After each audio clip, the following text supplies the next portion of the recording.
बातमी अतिशय संतापजनक आहे आणि कुठल्याही देशभक्त व्यक्तीचं रक्त हे ऐकल्यानंतर खवळून उठल्याशिवाय राहणार नाही। ज्या 3 भारतीय खलाशांचा अमेरिकेच्या हल्ल्यामध्ये मृत्यू झाला त्यांच्याबद्दल भारताचे पंतप्रधान नरेंद्र मोदी यांनी एक शब्द निषेधाचा काढलेला नाही आहे आणि दुसरीकडे अमेरिका या सगळ्या घटनेबद्दल दुःख प्रकट न करता किंवा भारतीयांच्या मृत्यूबद्दल दिलगिरी व्यक्त न करता उलट भारताला वॉर्निंग देते।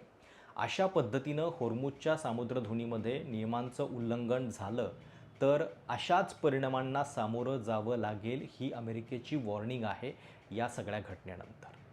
म्हणजे कुठल्याही देशाला आंतरराष्ट्रीय जगामध्ये आपली प्रतिष्ठा ही कमवावी लागते।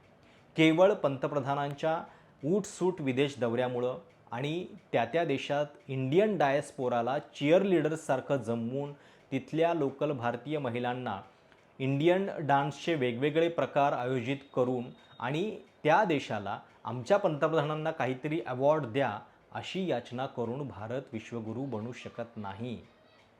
देशांतर्गत धोरणांमध्ये मोदी सरकारचं अपयश हे आपल्याला आजूबाजूला नेहमी दिसत असतंच, पण तरीसुद्धा मोदी किंवा भाजप समर्थकांचं एक म्हणणं असतं की 2014 नंतर मोदींच्या काळामध्ये भारताची प्रतिष्ठा जगभरामध्ये वाढलेली आहे, भारत जणू विश्वगुरू बनलेला आहे। याच्या कहाण्या तुमच्या व्हॉट्सॲपवरती रोज सकाळी येत असतात, पण हा सगळा बुडबुडा किती फसवा आहे हे अमेरिकेच्या या एका उदाहरणातून दिसतंय। आणि त्यातही योगायोग बघा की जे पंतप्रधान या सगळ्याबद्दल बोलायला तयार नाही आहेत, जे परराष्ट्र मंत्रालय याच्याबद्दल अमेरिकेला खडसावायला तयार नाही आहे, तिथं साधे स्वकष्टानं आपली रोजची रोटी कमावणारे रिक्षाचालक मात्र अमेरिकेच्या बद्दलचा हा बाणा दाखवून देत आहेत। म्हणजे ज्यावेळी आपलं सरकार गप्प आहे त्यावेळी हे साधे रस्त्यावरचे रिक्षाचालक काय करतायत त्याचा एक व्हिडिओ सोशल मीडियावरती प्रचंड व्हायरल झाला। US मध्ये 250 वर्ष स्वातंत्र्याला पूर्ण होत आहेत याच्याबद्दल दिल्लीमधल्या US एम्बसीनं काय केलं होतं तर रिक्षाचालकांना जमवून काही पोस्टर्स रिक्षावरती लावलेले होते ज्याच्यातून भारत आणि अमेरिकेबद्दलच्या मैत्रीचे संदेश सामान्यांच्यापर्यंत पोहोचावेत। पण दिल्लीतल्या रिक्षाचालकांनी हे पोस्टर्स फाडले कारण अमेरिकेच्या हल्ल्यामध्ये 3 भारतीय खलाशांचा मृत्यू झाला म्हणून। पाठीचा कणा ताठ ठेवण्यासाठी तुम्हाला मुळात स्वाभिमानी असावं लागतं आणि हा स्वाभिमान या रिक्षाचालकांच्या मध्ये दिसतोय। व्हिडिओ बघा। लो ये लो फाड़ा इधर कहाँ का लगा रखा है बहन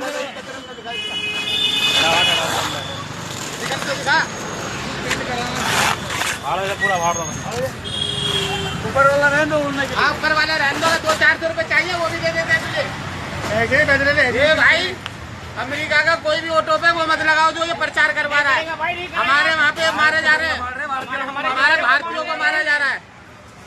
हिंदुस्तान जिंदाबाद, हिंदुस्तान जिंदाबाद। पैसे ले लो तब कोई बात नहीं, जो हमारा तिरंगा फाड़ेगा। आता 3 भारतीय खलाशांचे मृत्यू आपल्या हल्ल्यात झाल्यानंतर अमेरिकेनं किमान त्याच्याबद्दल एक माफी द्यायला पाहिजे होती, कारण युद्ध तर इराणच्या विरोधात चालू आहे, ज्या युद्धामध्ये भारत इस्रायल आणि अमेरिकेच्या बाजूने, पण तरीसुद्धा अमेरिकेनं हे केलं नाही। किमान माफी जाऊ द्या, अशा घटना पुन्हा होणार नाहीत आणि भारत आमचा मित्र आहे त्या मैत्रीची काहीतरी कदर म्हणून तरी अमेरिकेनं काहीतरी बोलायला पाहिजे होतं, किंवा या सगळ्या घटनेनंतर आम्ही नियमांमध्ये बदल करू, अशा पद्धतीचे हल्ले पुन्हा होणार नाहीत एवढं तरी म्हणायला पाहिजे होतं, पण ते सुद्धा अमेरिकेनं केलेलं नाही आहे। आणि त्याच्याऐवजी अमेरिकेनं थेट जाहीर शब्दामध्ये भारताला खडसावलेलं आहे आणि ते शब्दसुद्धा इतके थेट आहेत की ते ऐकल्यानंतर भारताची लायकी परराष्ट्रीय धोरणांमध्ये किती उरलेली आहे हा प्रश्न तुमच्या मनामध्ये निर्माण होईल। आपले परराष्ट्रमंत्री एस जयशंकर हे अमेरिकेच्या बद्दल आपण कशी ठाम भूमिका घेतलेली आहे असं दाखवत होते, पण त्यांचा हा बनाव जो आहे तो अमेरिकेच्याच एका निवेदनानं उघड पडला। काल जेव्हा दोघांचं फोनवरनं बोलणं झालं त्याच्यानंतर अमेरिकेचे परराष्ट्रमंत्री मार्को रुबियो यांचं जे निवेदन आहे त्याच्यामधली भाषा बघा। ते असं म्हणतायत, The below is attributed to Principal Deputy Spokesperson Tommy Pigot. Secretary of State Marco Rubio spoke yesterday with Indian External Affairs Minister Subramanyam Jaishankar. The two officials discussed recent events in the Strait of Hormuz. The secretary stressed that all commercial vessels should immediately comply with orders from US forces as they seek to unfold peace and security in the strait. He underscored that violations of the US blockade and the illicit transport of Iranian oil will not be tolerated. म्हणजे अशा पद्धतीनं इराणी तेलाची अवैध वाहतूक जी आहे ती आम्ही सहन करणार नाही हे अमेरिका भारताला ठामपणे सांगते आहे. म्हणजे vessels must comply with US orders. कशासाठी? अमेरिका कुठल्या अधिकारामध्ये हे नियम लागू करते हा प्रश्न खरं तर भारतानं विचारायला पाहिजे. US forces are seeking to uphold peace and security. कशा पद्धतीनं? ज्या जहाजांवरती कुठलीही शस्त्र नाही आहेत त्याच्यावरती हल्ला करून तुम्ही पीस निर्माण करताय आणि इन द स्ट्रेट होर्मुजचं नाव घेतायत, पण प्रत्यक्षात काल जिथं हल्ला झाला ते गल्फ ऑफ ओमान होतं, पण तरीसुद्धा तिथं हे झालेलं आहे. आणि अशा पद्धतीच्या गोष्टी म्हणजे ज्या इराणकडनं 90% निर्यात या काळामध्ये चीनला होतीये. तुम्ही कधी ही बातमी बघितली का की चीनच्या जहाजावरती हल्ला झालेला आहे? केवळ आणि केवळ भारतीय जहाजांवरती हल्ले का होत आहेत किंवा भारतीय नाविकांना खलाशांना का टार्गेट केलं जातं आहे? आणि याच्याबद्दल आता हे स्वतः सेलर्स इंडियन जे आहेत ते सुद्धा बोलताना दिसत आहेत. काय म्हणतायत त्यांचा एक व्हिडिओ व्हायरल झालेला आहे, तो पण ऐका. हेलो दोस्तों, कैसे हैं आप सब? उम्मीद करते हैं आप सब बढ़िया होंगे. तो दोस्तों, हम लोग आज जो वीडियो बना रहे हैं इसके अकॉर्डिंग जो इस समय सीफेयरर्स के ऊपर इतने सारे अटैक हो रहे हैं, इतनी सारी प्रॉब्लम्स क्रिएट की जा रही हैं, तो उसी के बारे में हम लोग कुछ टॉपिक पर बात करने के लिए आए हैं आप लोगों से. तो अभी हमारे भाई आपसे बता रहे हैं क्या है, कैसे सारी प्रॉब्लम्स. बताओ भाई. अभी क्या है, हम लोग ईरान में ही है, माहौल इतना खराब है, सिर्फ इंडियन शिपों पे अटैक हो रहा है. क्यों भाई? आप एक दूसरे का लड़ाई हमको बीच में क्यों ला रहे हो? हम कोई मिलिट्री आर्मी थोड़ी ना है कि हमको ट्रेनिंग मिला लड़ने के लिए. हम सीफेयर हैं यार, देश की इकोनॉमी बढ़ा रहे, बिजनेस को बिजनेस बढ़ावा दे रहे, ऑयल ला रहे, तो हमारे ऊपर अटैक क्यों कर रहे हो आप लोग? क्या गलती है हमारा भाई? हम मिलिट्री नहीं, हम सीफेयर हैं, कॉन्ट्रैक्ट बेस पे जहाज पे आते हैं काम करने के लिए, और तुम हमको टारगेट कर रहे हो, मार रहे हो. क्या हम लोगों की क्या गलती है? इंडियन सीफेयर 13 लाख है और अटैक अभी कंटिन्यू हो रहा है. अभी कल एक शिप पे अटैक हुआ, उस शिप पे मैंने काम किया था भाई. मैंने कैप्टन साहब से बात किया, बोला उन्होंने वार्निंग दिया और डायरेक्ट मिसाइल डाल दिया ओमान में. तो उनकी क्या गलती थी और वो सीफेयर की क्या गलती थी? हम लोग को क्यों बीच में घसीट रहे हो भाई? वीडियो वायरल करो भाई, क्योंकि ये पहुंचना चाहिए. सब सीफेयर लोग ये वीडियो वायरल करो ताकि ये में इतना बोलना चाहेंगे.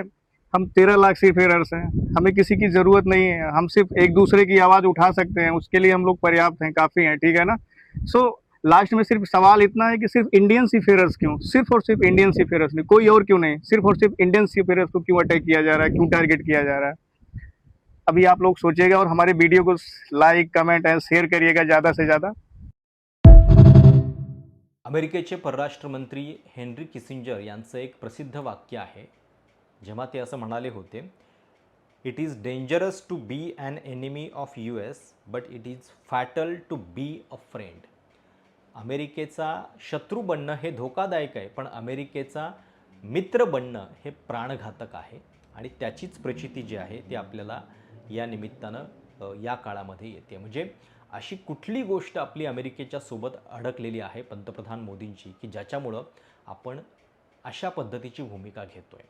आणि हे आजवरच्या इतिहासामध्ये कधीही झालेलं नसेल, इतक्या वाईट पद्धतीची वागणूक भारताला मिळते आहे. म्हणजे ज्यावेळी UPA सरकार होतं त्यावेळी पंतप्रधान मनमोहन सिंग हे सोनिया गांधींच्याकडनं ऑर्डर घेत आहेत अशा पद्धतीची टीका आणि अपप्रचार हा भाजपकडून केला जायचा. पण इथं तर एक असं सरकार आलेलं आहे की जे थेट आपल्या देशातल्या लोकांकडनं नव्हे तर अमेरिकेत बसलेल्या डोनाल्ड ट्रम्प यांच्याकडनं ऑर्डर घेतं आहे आणि ते म्हणतील तशा पद्धतीची वर्तणूक जी आहे ती आपल्याकडनं चालू आहे.